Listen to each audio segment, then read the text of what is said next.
Welcome back to the Fullerton College Print Department Prepress Combined class. This is section 2 of 3 of the PIA's Prepress Training Manual Handbook, section 1.1. That was a mouthful.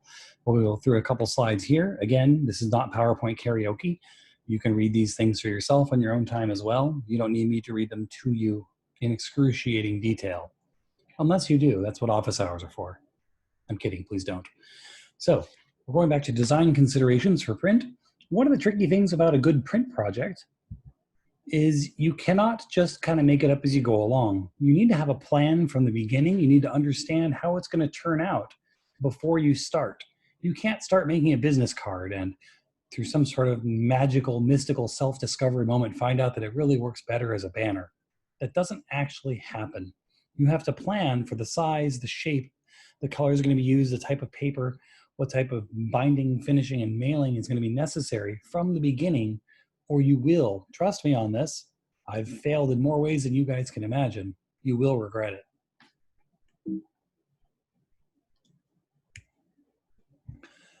One of the issues is a lot of designers out there who are wonderfully good artists, and I'm not trying to say anything about their artistic capabilities. There are many designers out there who, for one reason or another, don't consult the printer. And they should. You should always ask someone who's going to be working with you on these projects what the requirements are for their machinery and even just for them, what are their preferences. Having good communication between a designer, a prepress team, and an output group is a way you get a successful print job done on time or ahead of schedule at under budget. If you don't ask important questions going in and you don't create using these as your guidelines, well, I'm not going to mince words here, you're doomed. You need to know the end from the beginning. Messing up on this, I know I'm kind of paraphrasing the slide here, is you're going to end up having to either go over time or over budget. Both of those things are bad. Clients definitely get nervous when things cost different than they expect, and they certainly get nervous when the time takes longer. If you're working in printing, a lot of your clients are going to be advertising one way or another, whether it's for a specific event or a summer camp or a concert or something. Any material printed for that has to come out on time. Even more general and boring, like the junk mail you get every day at your house or in your mailbox. You get advertisements from grocery stores for this week's specials. If those don't get printed on time, you don't find out about the specials until they're no longer special. And then they get mad and demand refunds from printing jobs, companies. So everything is time sensitive. Let's talk about format. Format just means what type of thing are you making. Formats include books, point of purchase displays, catalogs, magazines, bookmarks, business cards. Those are all formats. The format is what is it you're making. Style is a bit more interesting and a bit more in depth. Style involves how does it look and what audience does it appeal to.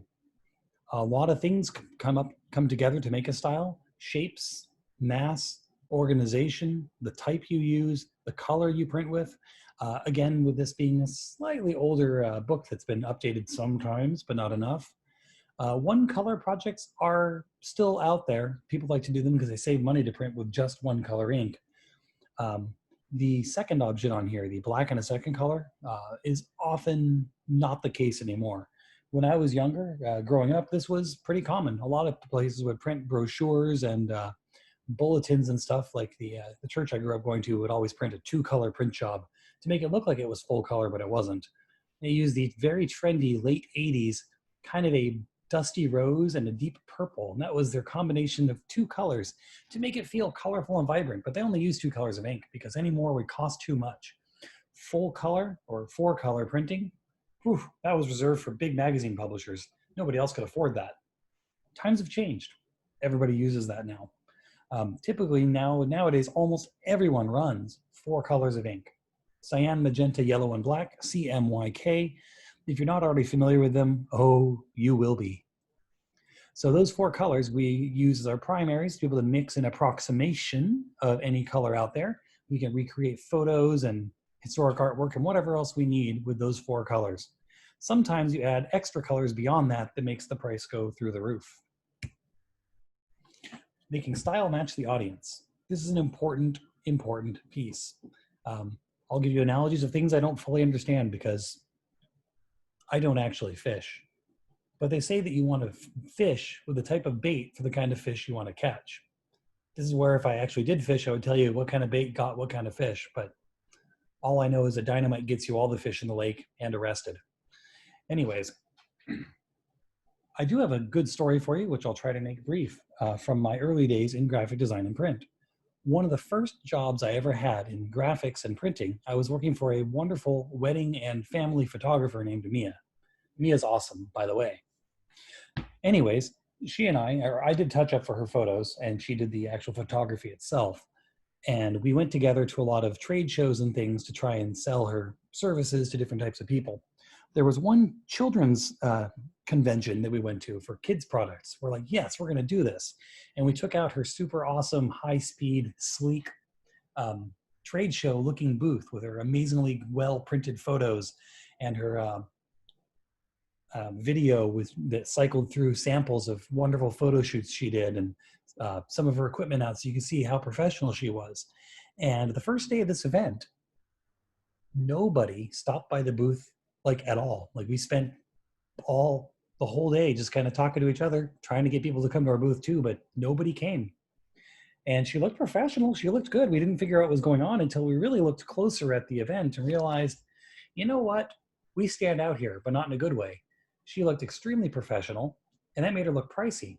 A lot of the rest of the event looked a bit more like a swap meet than a convention hall. So we went back and I committed I committed sins against typography and design and layout. And I went into something that I'm not proud to share, except that this did work. I went into Microsoft Word and I made the ugliest brochure I could imagine using too many fonts, using word art, using colors that not go together. We printed it out on a home inkjet and we laminated that and taped it to the table the next day. She got a ton of business. Didn't change her price, didn't change her policies, but the appearance of it being more of a home to put together system than a professional one attracted the kinds of people who were at that event. So always match your style to your audience. You want to make sure that marbles in the mouth here. Readability is important. You don't want your design to mumble. So avoid some common pitfalls. Don't use all caps. Everybody knows now because of the internet that that's the same as screaming at someone. Also, from this and other dork hobbies of mine, if you have too much emphasis, that's the same as having no emphasis. If every single part of your page is a focal point, that's the same as having no point. So it's much easier to read. We are trained, the human eye works better in the brain to figure out words if there's bigger and smaller letters together. So never use all caps, except for maybe headlines. Never ever use script or Old English or any of those types of Gothic types in all caps either. They're all squiggly and they overlap and they will look like a tangle of weeds rather than an actual sentence. Also impossible to read. And lastly, don't use screen builds of small or serif type. I have to explain this one because you guys may not know what a screen build is yet. If you don't print with 100% black ink, if you're printing with a gray and you're doing it normally, unless you're using a Pantone gray, then by all means, go ahead and do this. If you're using a 4-color black and you're making gray text, the way you make gray is by printing lots of tiny dots next to each other and leaving white space between the dots. What that will end up doing is make the edge of your text look fuzzy, and that fuzzy edge will make it difficult to read. You want to make sure that your black ink is 100% black whenever possible.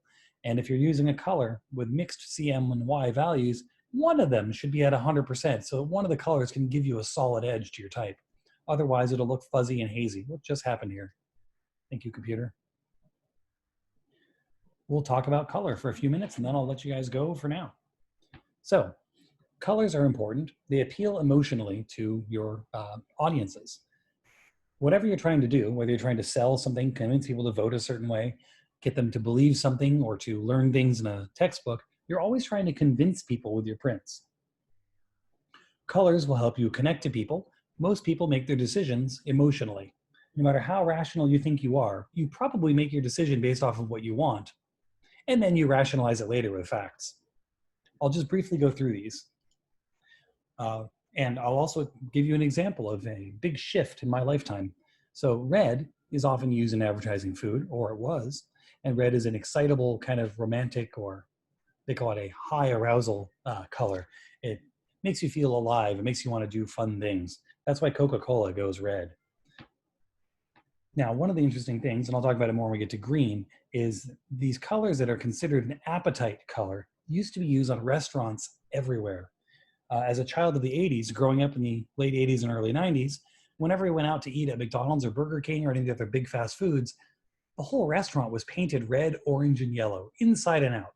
The tile, the brick, the benches, the tables, the menus, it was all there to try and get you to feel hungry and to order more food. Who wants a burger? Man, it's still working. Orange is like red, but orange is a bit more youthful and peppy.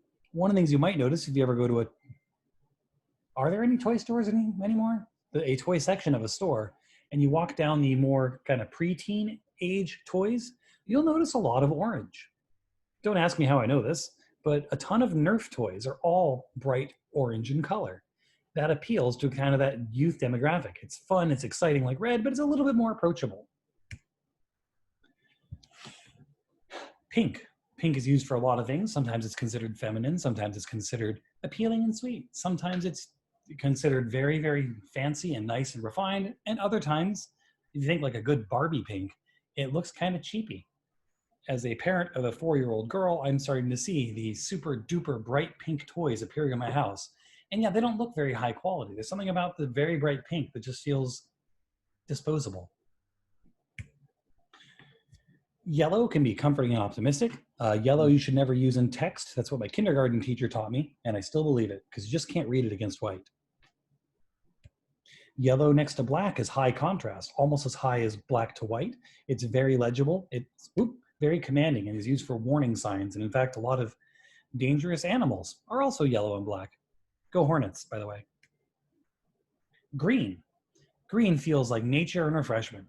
One of the interesting notes I wanted to mention, as we're running out of time on this video and running out of slides to do today anyways, is that the idea of green has shifted from being something that was completely unappetizing when I was a kid to something that you now paint restaurants. With a more mindful approach to health, food, and conscious eating, we have changed from red, orange, and yellow restaurants to green restaurants, which would have been unheard of in the 80s. It would have been so unappetizing. No one would want to go to a bright lime green wall-painted place. But some of my favorite restaurants now are green inside. And dark greens are trustworthy. You might notice a lot of things like banks and lawyer places use dark green marble as their color. Blue is also considered trustworthy. It doesn't matter which political party you're a part of in this country, you'll notice whether they're red or blue as a party, when it comes to election time, all the posters are in blue because blue, supposedly, brings trust.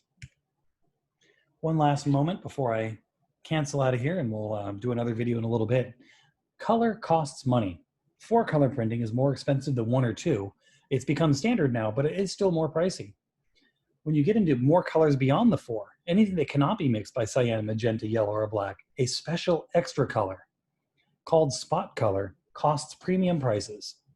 On a printing press, there are separate towers. You can kind of see in this picture these line of tower-looking boxes. Each one of those contains rolls, feed systems, dampening systems, ink systems to be able to print one color of ink. And they all have to have their own plate that's properly made and aligned.